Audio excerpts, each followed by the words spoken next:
Good morning, everyone, and thank you for coming online or in person to hear our webinar on the post-referendum landscape. Unfortunately, we did have a few glitches along the way, so you might find that the little bit of vision is missing in the first few minutes, but otherwise, then everything is fine. I'm just going to give you a little bit of an explanation as to why we're doing this. It seems to me that there was a lot of activity and a lot of talking and discussion prior to the referendum last year, but then after we got the result, things went quiet. And unfortunately for a lot of us, particularly some of my Aboriginal friends, colleagues and family, they were still struggling. They didn't know how to feel, what to say. They didn't even know how to bring up the conversation around what was going on, what the next steps may be, and how do we really come together again to make this nation as strong and as beautiful as it should be. So we thought we would have a webinar where we could discuss some of the things that we've been going through, think about some ways that we can come together as a united group of people working in Aboriginal and Torres Strait Islander health and mental health, and make things better for all of us. So that's the reason behind the webinar, and I hope you enjoy what we've got to say. Thank you. Okay, good morning, everyone. Thank you for attending Finding Our Voice, Social and Emotional Wellbeing After the Referendum. My name is Helen Milroy, and I'm going to be your host today. We are pleased to have had lots of registrations from lots of different people, our corporate partners, government agencies. So hello to everyone online, and thank you for the group that's come to support us in person at TKI. So at Embrace, we have 3 priorities that guide all our research. One of those priorities is making sure that we look after the health of all of our mobs around Australia, and in particular, the wellbeing of our Aboriginal and Torres Strait Islander children. We have lots of research going on here at TKI. We're looking at the impact of childhood traumas, intergenerational trauma and medical trauma, and we're most interested, of course, in the health and wellbeing of everyone. So since the referendum, there's been very little discussion about what the no vote really meant for us and for our allies and colleagues, and just for, I think services and people in general right across the nation. It's been some months now, and there's been very little discussion in follow-up from what actually happened. So we thought it was really timely to now start talking about it again and seeing how everyone's going, and make sure we're looking after everybody along this journey. So today we're going to have a little bit of a discussion about how we've been feeling in our journey, and perhaps some hopeful tips for how we move forward in this space since then. So I'm going to open the discussion, and then we're going to hear from my esteemed colleagues sitting on the panel with me. I'm not going to read out their bios because they will appear on the slides when the speakers actually talk, but I'll just tell you who they are. So we have Associate Professor Valerie Swift sitting next to me, who will be our second speaker. We have a wonderful PhD student, Carly Regan, who's going to be our third speaker. And we're going to have a big finale with our lovely elder, Mara West, as our fourth speaker. And to conclude the event, we will respond to a few questions that we've already received through the registrations, but we won't be taking any questions live. And thank you for those people who did submit some queries with the registration. So I'm going to get started. I'd just like to make an acknowledgement before we really get started into the presentation. Aren't we living in the best place in the world right now? Aren't we so privileged to be living on Whadjuk Noongar Boodja? I mean, my country is Palku country, and that's up in the Pilbara region around, Marble Bar. But I do believe that this is the most pristine country in the world to live on. And I'm really grateful that our Noongar elders and ancestors took such care of this place that we get to live in and work in and play in and bring up our children and now my grandchildren. So I want to acknowledge elders past, present and future, and the traditional custodians of Whadjuk Noongar Boodja, and pay our respects to them for taking such good care of this country and for continuing to contribute so much to our society in general. Can I have the next slide? So I've already introduced our speakers, and this is the format for today. Next slide. This is me. As I said, I'm a Palku woman. I'm the Professor of Child and Adolescent Psychiatry here at the Perth Children's Hospital and TKI and the Child Adolescent Mental Health System and a few other things. I think the thing I love doing the most, though, is not the work that I do, but actually my passion, and that's writing and illustrating children's stories. So some of you may have seen some of my books around the place. But I've been around in the mental health sphere for a long time, and I'm really, really concerned post-referendum that we're sort of going backwards. And so I'd really like us all to pull together now to see if we can come forward again. Next slide. Just got a picture of of the map of Australia. So that X marks the spot is where my mob are from. But I just want you to take a moment to look at that map and to understand that the whole country was loved and looked after by our ancestors. They took great care. There was not one part of that land that was not loved and looked after. And as we reflect on that going forward, how are we going to look after this vast country of ours if we don't also include the mob who looked after it originally? Because that's where the love and care came from in the first place. Okay, next slide, thanks. So I wanted to reflect on how many steps we've taken together towards healing since the beginning of colonisation. And this isn't going to be a history lecture, but this is a picture from my country. And you don't really know where that road's going, but it's about a journey that we have to take together. And everyone's healing journey is different and unique, but we have to go on a healing journey together if we're going to have a better future for our children, but also share our culture for the benefit of everyone's children. And when you think about it, we actually haven't taken that many steps. We've had lots of changes and we've lived through a lot of different periods in history, but actual healing, actual steps towards healing have been very late coming. So we really suffered hundreds of years of trauma before we had the national apology, which is on the next slide. That was in 2008.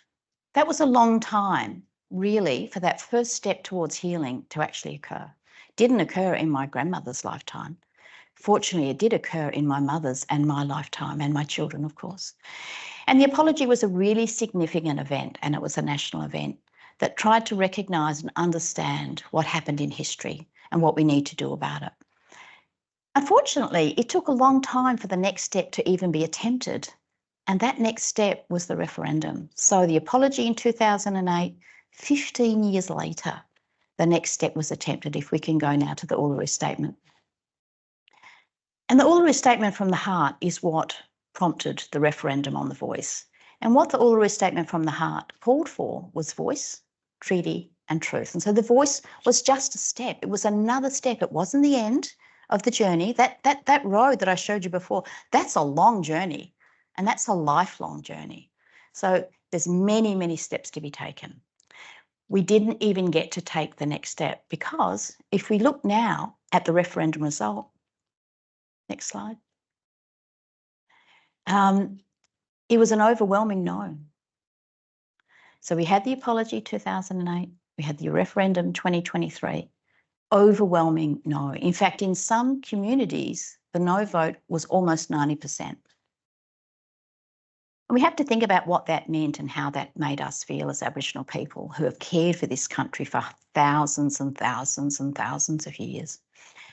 And people said to us, oh, but you're divided as a group. There's no consensus amongst Aboriginal people. But I want you to have a look at this next slide now and think about what this represents. And this is a geospatial mapping exercise that some very clever people did. And what they were able to show is that where there were larger Indigenous populations, there was a higher level of yes vote. So in fact, we were pretty united. There was pretty much a consensus that we wanted this to happen. And certainly I think there was consensus amongst our panel members that we wanted this to happen. We wanted to take the next step towards a truly reconciled Australia. So what we can see there is that most of the non-Indigenous population really voted no, but a large proportion of the Indigenous population actually voted yes. Okay, next slide. So what has the impact been? So I also I'm the chairperson of the Gay Jewy Proud Spirit Australia organisation, which is a national Indigenous mental health leadership organisation, and we do a lot of policy work. And we also like to see how things are going, and so we often connect with community and our young people as well to find out how people are feeling in their journeys around social, emotional wellbeing and mental health. And what we've been hearing about, what I've been hearing from my colleagues, what we've been hearing around Australia, is this hit us hard. This wasn't a simple no. It was the continuing struggle for recognition in our own country. So it was a big deal for us. It's left people with a rekindling of trauma and loss and powerlessness from the past. It's kept alive the 250 odd years of trauma that we've already experienced or resurfaced. It's left us with a sadness and a grief and a loss of hope for the future. It's also left some of us, and probably me being, in the older generation now, a level of existential despair. I've spent my whole career trying to promote reconciliation, trying to promote coming together, working together for the benefit of all of us. And I'm not sure what to do now. It's left me with a sense of malaise. Some of my well-being has gone down as a result. And it's left a lot of our young people with distress and anger, some even with rage. Well, how's that going to spill out? We're already complaining about young people's behaviour, and now we've just loaded them up with a whole pile of trauma from the no vote. How are they meant to react? And if they do react, what's going to happen? Are we going to see more kids in juvenile justice, more kids in out-of-home care, more kids causing havoc? Not because that's what they want to do, not because they're born bad, but they haven't had the support and the opportunities to thrive yet. We're still not there. And of course, some people have gone now towards a process of numbing and that sense of alienation. Do we belong here? Of course we do. This is my country. This is our country. We absolutely belong here. If I go up to the Pilbara and I stand on the land of my ancestors, I know that I have 100,000 years of people beneath me who love me, who I'm connected to. And when you go and you stand on the land of your ancestors like that, the feeling of connection is just wonderful. You can't get that under any other circumstance except to be connected to where you're from and the culture that has brought you up. So I'm concerned that this is going to have an ongoing impact, a little bit like, when we talked about COVID and the mental health wave that was going to come afterwards. Well, this is what's going to have to come after this. We're going to see a wave of mental health difficulties that come as a result of this overwhelming sense of alienation once again. Next slide. So I want to bring you to this idea of the third space. So we have First Nations culture and science. We have Western culture and science. We're in an Institute of Science here at TKI. We've done some wonderful things, and we've been trying to bridge this gap between us. So there are things that can bring us closer together, make us united, allow us to collaborate and move forward together in a journey, and there are things that take us further away. However, the system that we're in today, our system of health, our mental health, our government, our system of governance even, is only designed from one perspective, and that's the Western perspective. We're still on the side trying to bridge that gap, but everything is really dictated to from this Western side. And what's in that gap? What's in that middle? There's racism, there's stereotyping, there's discrimination, there's a hell of a lot of hypocrisy, and there's trauma in there. We have to clear out that space if we are going to come together. We don't want to take you over. We don't want you to take over us. We want to be able to come together and work together and have that unified journey going forward. So we need to build bridges, but we need to make those bridges strong. And unfortunately, I think the no vote for me has made me feel like that bridge now is getting so stretched, it might even fall. Okay, so how do we come back closer together again? Next slide. When I think about historical legacy of trauma and healing, then there's three things that stand out. The sense of powerlessness that we felt historically, the sense of helplessness we felt, that sense of interpersonal trauma that we experienced from what happened to us, and also that sense of hopelessness, which is about losing our connections, the stealing of our children, the dispossession, those things that made us lose our strong connections to culture and country. And so the way forward from that historical legacy is to think about how we empower ourselves, how we show leadership, how we come forward, how we reconnect with our families and our communities, and how we build our own sense of personal resilience and the resilience of our families. We now have to rekindle that model again today to say we've got to come back from that rekindling of historical trauma from the no vote and start that healing journey again forward. Next slide. So I think if we think about our healing journeys, then we've got to go back to what worked for us. Let's face it, we lived through an ice age. We survived genocide. We must have some pretty good stuff. My mum's 96 and she's still going. She's a tough old bird. I'm not sure anything's going to take her out, and certainly not this. So I think we have to reflect on our ways of knowing, being and doing. We have to seek wisdom and connection and be kind to each other. We have to surround ourselves with stories and families. Storytelling, Indigenous storytelling, kept us strong, and it helped us to learn and it helped us to heal. And certainly that's what I'd like to promote in the future. And we need to take the time that we need. Like, no, everyone's an individual. This is process time we need now. We need to be able to process this. And it might take a year, it might take 2 years, but take the time you need. There's no quick fix here. We will also need to remain, we'll also remain. My ancestors are still here up in the Pilbara. They're not going anywhere. We will remain even when we are gone. But what is the legacy that we're going to leave? And so I want to finish my section with a story. Being a storyteller now, I always have to do this. Got to be true to myself. This is called the Tree of Hope. When Frilly was only a young frilled neck lizard, he was always experimenting. One day he was trying to do a magic trick with a fire stick when all of a sudden it blew up in his face. It was a loud bang and Frilly was covered in smoke. When the smoke cleared, he realised he'd burned his lovely frill. He was so embarrassed he ran away under a big old gum tree to hide. Tree looked down at the little lizard, whimpering under his branches. "What is wrong?" asked Tree. "I was silly and I burnt myself," said Frilly. "Let me see," said Tree. Tree gently reached down, scooped Frilly up onto one of his branches and made him a soothing balm with eucalyptus oil and red gum to help heal his wounds. Frilly was very grateful, and from then on, Tree and Frilly became good friends. But Frilly was always playing jokes on people and putting on plays and trying to entertain everyone and make people laugh. He loved to play jokes on his friends and run away. Everyone was getting a bit sick of him, to tell you the truth. Silly Frilly, they called him. You never take anything seriously, do you? I had a brother like this, by the way. I won't tell you which one, because in case they're listening. They would chastise him. "Sometimes you need to have a good laugh," said Frilly. "It can help you see things differently, and it can bring back the colour to life." "Maybe," said the animals, "but you need to be more responsible," they said. Frilly muttered to himself and started planning his next trick. Frilly always went to Tree for help, and Tree loved Frilly. They laughed together, and Tree loved watching his silly pranks and watching Frilly run for cover. But one day something changed. Frilly was sitting in the tree, making up a new song, when he noticed the sky turning grey. "Must be a storm coming," he said to Tree. There was no reply. "Tree?" said Frilly. He looked up to see what Tree was doing. Tree was frightened, and his leaves were shaking. All the trees were trembling, and rustling sounds of the leaves grew louder and louder.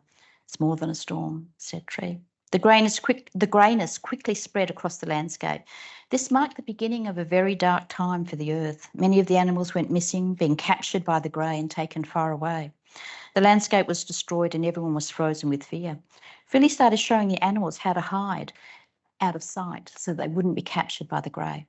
Tree was one of his greatest allies, as he was able to use his branches to cover the animals, and stood tall to watch out for danger. He would rustle his leaves loudly to warn Frilly and others when to hide and when it was safe to come out. Frilly often snuck out at night to find food and check on everyone. He told silly stories to help the children settle and often sang songs to the animals to keep up their hopes. One morning, Tree rustled his leaves to let Frilly know it was okay to come out. "The greyness is disappearing," said Tree. "So it is," said Frilly. Slowly all of the animals emerged from their hiding places to have a look around. The landscape was not the same anymore. There were large holes in the ground and many rocks were broken. Slowly some of the missing animals found their way home. Even though the greyness had gone, there was still a sadness over the land. Frilly had to do something. He hid away for ages writing and practicing, and when he was ready, he came out to do his play. Tree created a lovely green curtain with leaves, and as he drew the curtains back, Frilly appeared. He showed the animals how things used to be as well as what they'd been through. At times everybody laughed and laughed together, and at other times they shed many tears. Everybody watched every moment. It was captivating, and at the end there was large applause and cheering. Never before had the animals understood just how important Frilly was. Not only had he looked after them in their darkest hour, kept them safe and comforted the little ones, he had lifted the sadness and brought joy back to the world. Little did they know, however, that the real magic was not in Frilly's performance. As the animals had laughed together so loudly, a rumble was felt deep in the earth, creating a small crevice. When they cried, the tears trickled down into the earth like a stream and pooled around a tiny seed that had been buried underground for a very long time. The seed started to grow, and soon the most magnificent tree of all time stood proud and tall in front of the animals. Beautiful colours spread throughout the landscape, and the earth was renewed. It was the tree of hope, born from the animals coming together with an open heart to share their grief and their joy. Freely was right. He had helped everyone to see things differently and brought back colour in life. Hope was restored. Tree looked on with great pride and delighted in looking after Frilly, and he was never chastised again. Everyone was speechless, overwhelmed with astonishment. The tree of hope would stand for eternity, to remember the past and as a reminder to never give up hope for the future. Unfortunately, post-referendum, I feel like we are now back in the grey. We need to come together to share the grief and joy in life if we are to heal as a nation. I take courage and strength from my ancestors and elders. Their journey was much harder than mine. I'm inspired by the passion and brilliance of our young people. I'm also encouraged by the many Australians who stood with us as allies, as friends, and as colleagues. We need to take steps forward. Be proactive, talk up, reach out, see how everyone is going. Don't wait until people are struggling. We need you now. We need to plant our trees of hope. What can you do in your workplace? What can you base things on in terms of kindness, courage, and compassion? That's how we will move forward. Okay, I'm going to hand over to Val, our next speaker. Thank you, Val. Thank you, Helen. As you can see, my name is Val Swift, and I'm a Menang Ngaju woman. So Menang is on my grandfather's side, which is the Great Southern area of Albany. I was born at Nyangarra Mission back in the early 50s and grew up in a little place called Cherramunga, which is Ngorring country. On my grandmother's side is my Ngaju connections, and we have mostly associated with the Menang country. So I've had very little to do with Ngaju country, except very aware of the family connections. As I said, I'm a mother, a grandmother, an auntie, all the roles that I absolutely love and adore. I have been on Whadjuk Noongar country now for 28 years and have been at Telethon Kids for approximately 8 years. Before I go any further, I just would like to acknowledge and pay some respect, I guess, to the Aboriginal people that I work with, because I know that this has had a huge impact on a number of them. And, you know, like I know that Helen will close with some words of comfort for you as well. I wanted to talk to you about the impact this has had on me because I was born in the early 50s. I've seen many policy changes that have impacted on our people. Most of them have had a negative impact. So in a way, I wasn't really that surprised with the outcome of this referendum. That doesn't mean that I wasn't impacted. I was absolutely gutted. Absolutely gutted. I just, the minute I started hearing the media reports from over east and looking like it was going to be a no, I turned everything off. I didn't want to talk to anybody, and I just feared the actual result. I just feared it. But what I did do, because I come from a really supportive family, I didn't mention that I won, I was 17, and I have a hugely supportive family that we just call on at any time. And so a number of me and my sisters got together and we just really had a talk about it, and that was so helpful, because the immediate responses I had personally was around anger, absolute hurt, trauma associated with past racism, and I didn't know where to go, really. I didn't know what to think. I had, and I'm sure you'll hear this today, I had feelings of hate towards Wodjila people. I didn't know who I could trust anymore.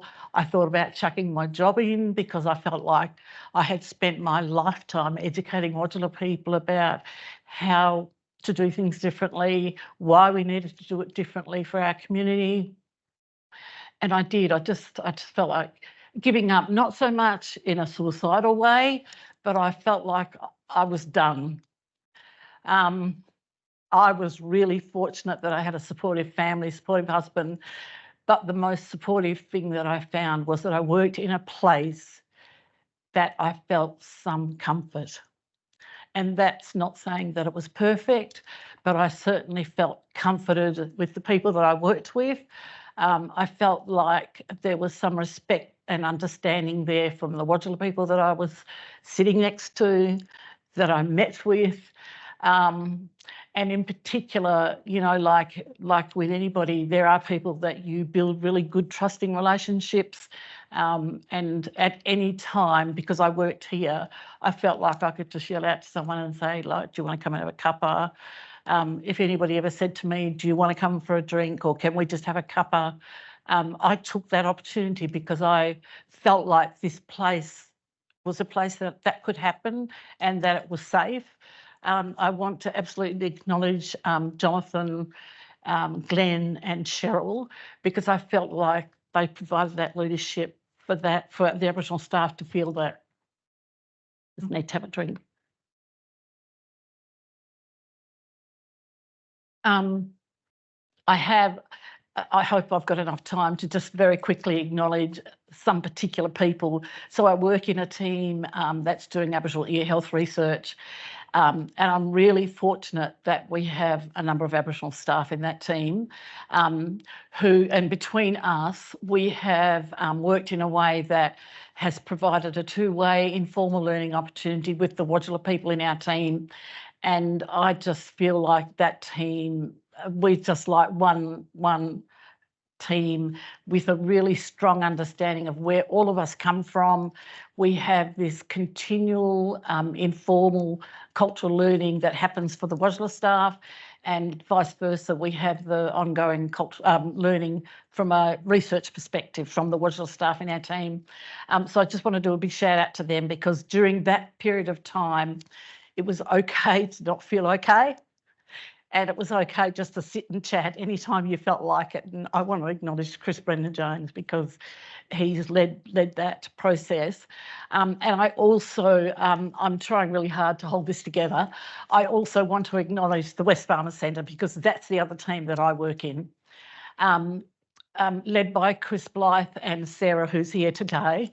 I just want to say that it's actually that, again, it was really all right to not feel okay. It was really all right to not come in today if you didn't feel up to it. And I've always, you know, seen myself as an Aboriginal leader. I've always not wanted to not be that leader. But during this period of time, I felt okay not to be a leader. I felt okay that it was all right just to not be on deck for a particular day or for a particular meeting. And I just want to acknowledge those people, because it's not only Sarah and Chris, but just as an example, I don't know whether you've been fortunate enough to get one of these badges. Just after the referendum, we had a management meeting, and then we had our scientific steering committee meeting. And at both of those stages, I felt okay to raise how I was feeling and the impact it was having on Aboriginal people. And as a result of that, I did also say, like, I don't know if I can do this anymore. I don't know who I can trust. I just feel like there was this really strong feeling of mistrust from myself. And so it was the Wodjila people in those teams, I think it was the management group, they came up with this idea of this badge, and it just made me feel so empowered and so okay about being here again.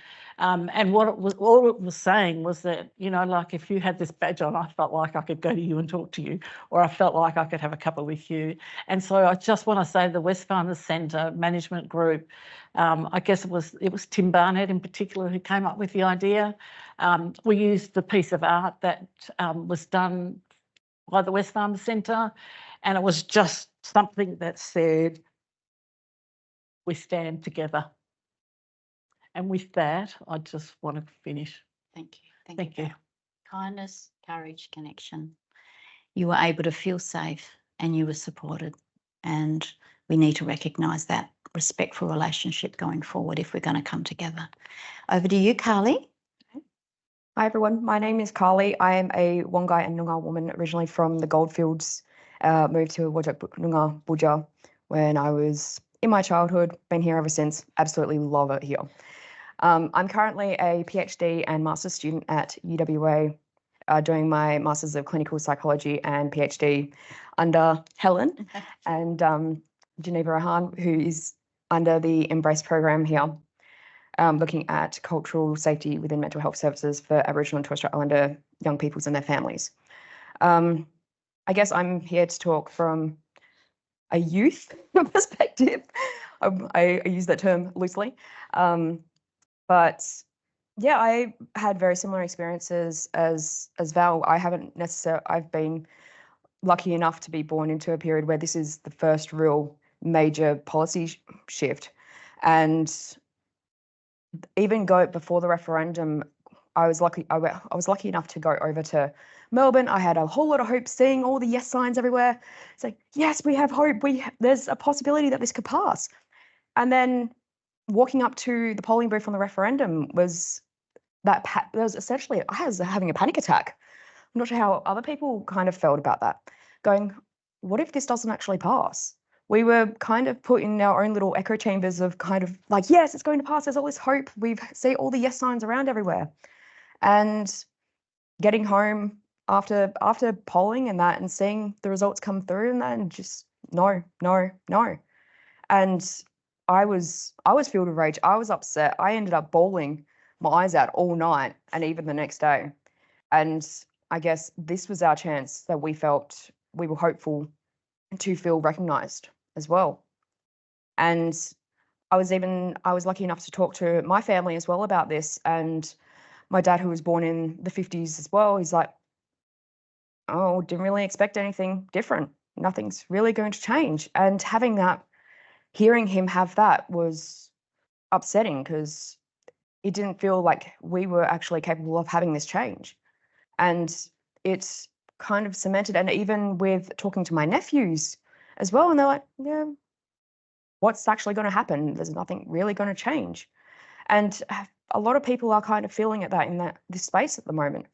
So as well as trying to have that hope kind of moving forward, even on social media at the moment, we are still faced, even on unrelated topics of leading Aboriginal, like deadly Aboriginal celebrities or big people and leaders and that, there's people reminding us constantly that there is a no vote. There was no get over it. But we are not over it. That's a big thing that we kind of need to keep going. And we had a lot of this motivation, and it felt like a lot of it has stopped. We were kind of stopped dead in our tracks, kind of thinking, well, what are we doing? What now? And even with a lot of our Wodjil allies and that, who were really vocal about, yes, we're going to support this vote. Yes, we need this recognition. We need this policy change. There's a lot of silence from that part too. So it felt like we were in this purgatory of nothingness. And having these conversations is keeping that motivation moving. And these conversations need to keep moving in order for change to even be considered again. And even talking with other people at uni and the other blackfellas at uni, they also felt this sense of dread and going, well, is there a chance for reconciliation even within our own lifetimes? Which is a scary thought, because we are seeing our own sense of policy discrimination, in a sense, where we may not have physically firsthand experienced it, yet our parents, our grandparents, our ancestors had experienced it. And I think moving forward, we need to keep the motivation going. We need to keep the conversations happening, even yarning one-on-one, even as we're doing now, we're getting all our thoughts, our feelings out, and it's validating. It's giving us validation that our emotions and our feelings towards all this is valid, which is super important in order to try and move on to even the next steps. Not moving over it completely, but giving ourselves that time to grieve and eventually move forward. Thank you, Carly. Thank you. And I guess that's one of the things that we're very concerned about is, me and Val and Mara, so we're oldies, but we really do worry about our young people coming through and the impact that it's having. Mara, I think you're our final speaker. Okay, thank you. Yeah, I'm Mara West. I'm a Yamji woman from the Gascoyne Murchison, but been living on Noongar Whadjuk Budja now for a number of years, and been working at the Institute for nearly 10, 11 years now, and find it's a really great place to work. Just listening to the stories and listening to the stuff that Helen said has raised my emotions again. And I'm glad I actually wrote something down, because if I start being emotional and carrying on, I think we'd all probably be emotional about this thing. So I've written something and I'd like to share it with you.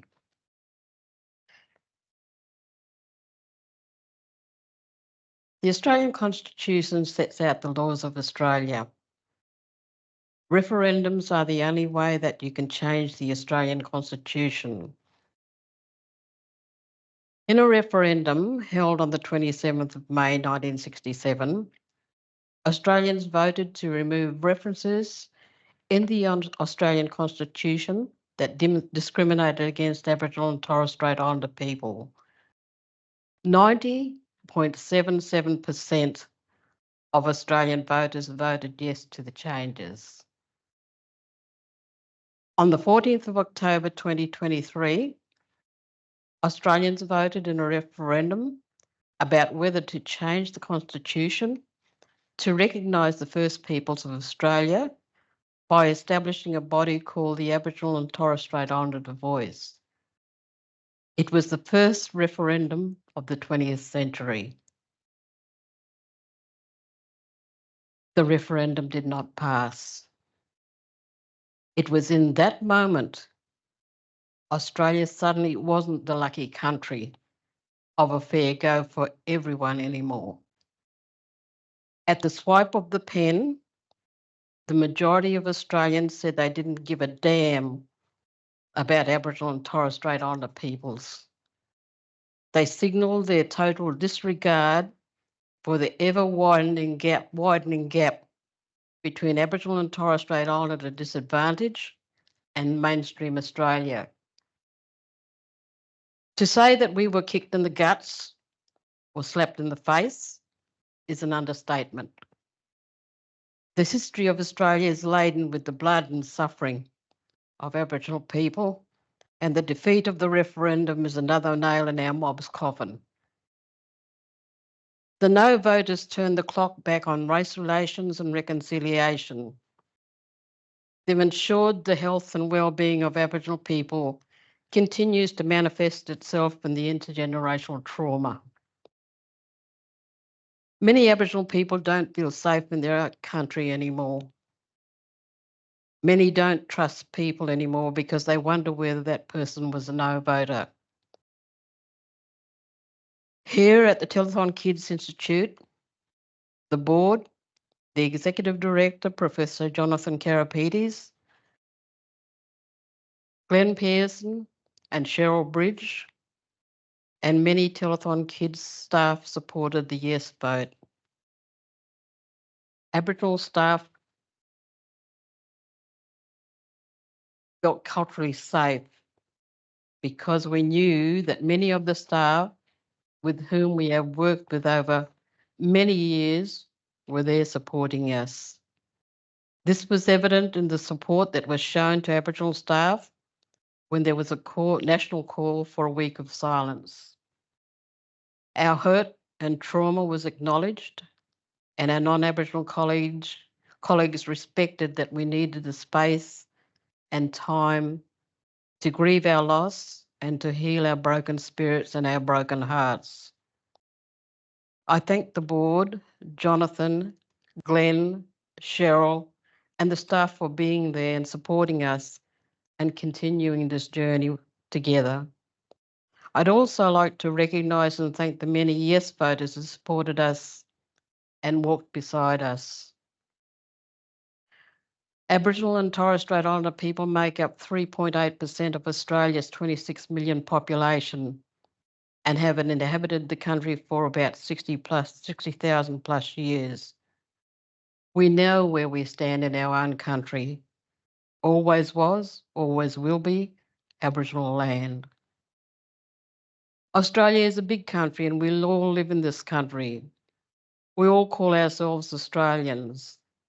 And while the defeat of the referendum was heartbreaking, we don't need superfluous sentiments. We need constructive, robust conversations that will hopefully move us forward together.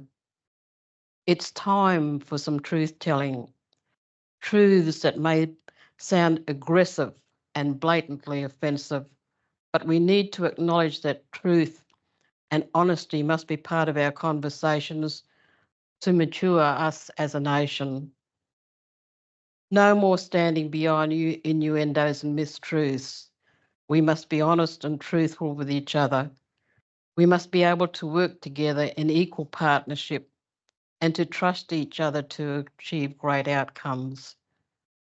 I think it's all summed up in the saying, don't do anything about us without us. Aboriginal people must have a voice at every level. We know the problems that exist in our communities and we know how to address them. No amount of money or programs that haven't been co-designed with Aboriginal people will solve our problems. Communities are overflowing with ineffective policies and practices, and we've had them for the last 236 years. It's no wonder our spirits have been crushed and our mental health problems have gone through the roof. We want to see change in our communities and in our people, but we can't do it alone. We must listen, communicate, and work together. The road is long and exhausting and not without its challenges. But we are resilient and have survived and will continue to be here as we are in it for the long haul. Are you, the rest of Australia, and especially all you no voters out there, are you ready to walk beside us and work with us to create a better Australia for those here and now and those coming after us? I, for one, would like to think that if we work together in partnership, we'll be leaving an Australia that is progressive, innovative, and inclusive for our children. I leave you with this challenge. Thank you, Mum. Okay, so that's our kind of presentation. I hope that for some people it's been helpful for you to understand where we're at, and also for any of our Indigenous colleagues, Aboriginal and Torres Strait Islander colleagues who are with us today, that it's helped you to understand perhaps where you might be at as well. We did have a couple of questions that came through during the registrations, which I'm going to put to the panel now, and we'll have a little bit of discussion between the four of us. So one of the questions was really around what should our allies do now? You know, do we wait? Do we do something? What do we do? And we've spoken a little bit about that, but I'm just going to give an opportunity now for the panel to reflect on that particular question. Val, I might start with you if that's okay. Yeah, I'm feeling like I need to have a bit of a joke or something. Yeah, lighten up the mood. Yeah. Um, But this is serious stuff. yeah. I think that a lot of our Wodjila allies are already doing some really good stuff. But I think in particular, one of the things, because I myself have got a lot of non-Aboriginal friends as well, and there are really some simple things that I think could be really quite helpful. And that is that you talk to your friends, your family, your colleagues, your neighbours about how you see the world and how you think it should have looked for Aboriginal people, because we, like Mara, like we've all said, like we've got a lot of supportive, respectful Wodjila colleagues that we work with who we consider to be our allies as well. And I know from my own experiences, Wodjila people learn best from Wodjila people. So if you have, you know, lots of your colleagues, your friends, your family, just talk to them about your experience and what you thought could have happened, just to try, and even if it's just to change a little bit of their thinking around, just a simple thing like, I think Helen alluded to it as well, that there was this voice out there that said that Aboriginal people didn't want it. It's actually a lie. You know, like the majority of Aboriginal people wanted it, as Helen showed in her stats. And even just getting away with that nonsense that's being put out there, you know, the fact is that the reality is that not all Aboriginal people think the same. Not all Aboriginal people want the same. And that would be the same for non-Aboriginal people. You know, like, let that be okay. So I think that that would be my message, Helen, is that you talk to your family, your friends and your colleagues. And I've been in conversations where Wodjila colleagues have said to me, I can't even talk to my family about this. I can't tell them that I voted yes. I think it's time that you did. Show some courage. Yep. We don't want the great Australian silence that we had before to persist over this. Carly.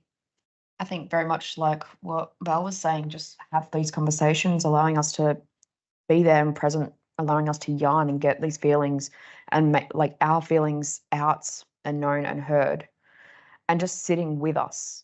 There's no need to interpret for us. We're able to talk our own experiences and our feelings, but just sit with us mindfully, and again, trying not to over-interpret anything, even keeping the conversations going on against other non-Indigenous people as well.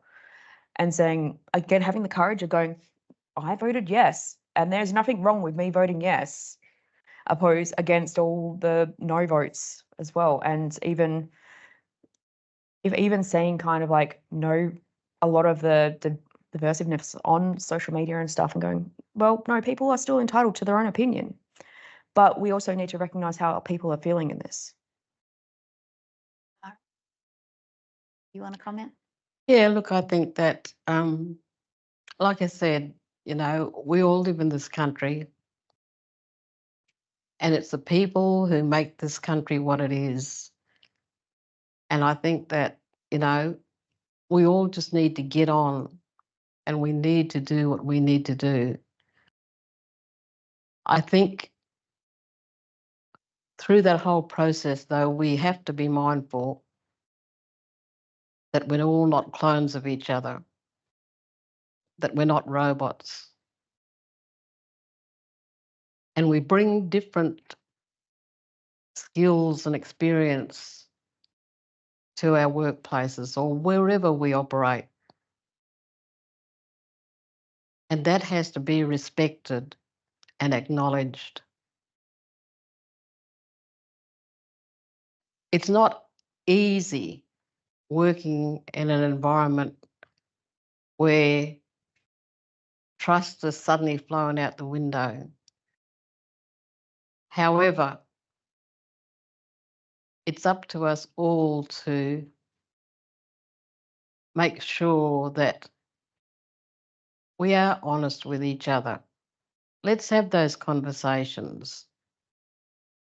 If you're feeling uneasy about something, let's discuss it. Let's sit down and have a yarn about it. Because that is the only way that you create better understandings and better relationships. So, you know, we don't want you to come along and pat us on the head and say, oh, you poor thing. Because that is the last thing that we want. We want you to come along and we want you to tell us how you feel. We want you to come along and be respectful and be understanding and be mindful that the conversation may not go as you would have liked it to have gone. But we need to have those conversations. We need to have those yarning times. And we need to work together to make this a better place for everybody. Thank you, Mara. I'm going to leave you with the three things that my grandmother used to tell me. She was a wonderful woman. I don't know how she survived her life, but she did, and she always had a great sense of humour, and she loved me to pieces, which was a real honour. She'd always say, Helen, you've got to be good to people. And that's partly because you don't know if you might be related. So it's always good to be good to people.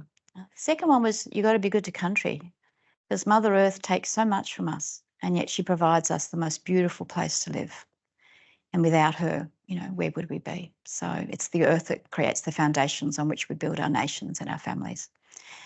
And you've got to be good to yourself. Give yourself a little bit of kindness and compassion that you give to others, because this is a tough gig now. This is a tough journey for all of us going forward. And sometimes I think we have expectations of ourselves that we wouldn't put on other people. So be kind to yourself as well. I'm going to finish now with perhaps any comments from the panel about next steps. Anybody want to suggest what we might do? Val? You had a good idea this morning. Did I? Yeah, you did. We were talking about songs. Oh, yes. I think the Institute needs to learn a song that's in Noongar language, and I know some of you know this, I think, Nellie, you do, called Wanju. I'm happy to send you the link so you can learn it. And for every meeting that we have here in this room, that we should all sing it. Wanju is welcome in Noongar language, but it's the most uplifting, beautiful little song, catchy song that I know it's really easy to learn. So I think that would be my recommendation, is that the Institute, led by Mara over here, that we all learn it, and just, you know, when we have our staff forum, it's monthly, I think, isn't it? That we all just sing it. I mean, it's welcome, and it's something that I don't want it to reflect an official Noongar welcome. But it's a beautiful little song that Tina and Guy have developed, and I think that would be my recommendation. And wouldn't that be a wonderful thing to learn together, to have that shared experience, that uplifting experience? And that's how we rebuild trust, and that's how we rebuild that sort of safety going forward. Carly? I think, yeah, just need to keep talking. Keep yarning. Yeah. Mara, any final words? Yeah, I think we just sit down, chill out, relax, have cake and coffee. Because if all else fails, cake and coffee goes a long way. My mum would support that. She loves cake. Look, thank you everyone for attending today. Thank you for listening to us and hearing our voice. I think it's really important when you feel like you've been shut down to have that opportunity to be heard again. And I think that's going to be really important going forward. I would just say that just be aware that sensitivities and feelings are going to bubble out over this next 6 months or so. Please just be aware that it's not always meant to cause problems, but it's just going to happen. So just take a breath, you know, think about the situation that you're in, be respectful, try and be supportive, and understand that these things aren't easy for us and our mobs. And also that, you know, pay a little bit of attention to how you're feeling as well going along this journey with us as our allies, because you might have some feelings bubbling to the surface as well. So let's all be kind to each other. Let's all try and connect again. Let's all try and do some things that join us back together. And I can't wait to hear the song and to learn that song, and to have the opportunity for all of us to come together and sing it together.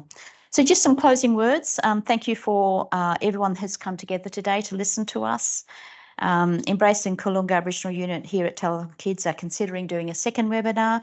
We might do it later in the year, perhaps after the 1 year anniversary, to see how everyone's going, give another opportunity for our allies as well as us to be able to talk about how we're going, whether we've made some strides, what we've done to improve things, and come together in a positive way. So please get back to us with some feedback if you'd like to think about what we might do later on in the year.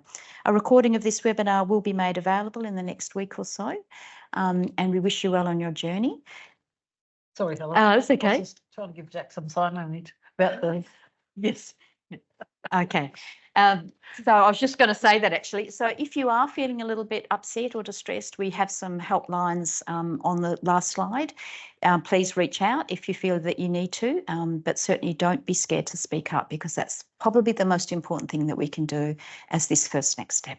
So thank you, and have a good day.